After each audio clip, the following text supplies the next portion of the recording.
এটা কাজ করে গেছে, পার্টির পছন্দ হয়নি, অন্য মিস্ত্রি করেছে। আমরা আসছি এখন তুলে 3-in-1 মিক্সার লাগাবো। এইটুকু তোলা হয়েছে, দেখো তোমাদের দেখাচ্ছি। এই যে মালটা মানে কমপক্ষে 20 ইঞ্চি ডিস্টেন্সে রেখে দিয়েছে, যেটা হবে তোমার 10 ইঞ্চি দেওয়ার নিয়ম, এর থেকে 1 ইঞ্চি বেশি এটা হবে। এর থেকে সব জালি কাজ করে গেছে, পার্টির পছন্দ হয়নি, তাই আজকে আমরা এসেছি।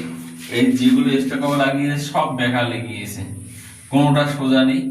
এর প্রবলেম পরবর্তীকালে প্রবলেম হবে, দেখতে সৌন্দর্যটা নষ্ট হয়ে যাবে, এত সুন্দর বাথরুম। তাই কনসিলটা শেষ করে হ্যাঁ নতুন করে কনসিল হচ্ছে, এখানে 3-in-1 মিক্সার লাগানো হবে। বাই, টাটা, পরে দেখা হবে।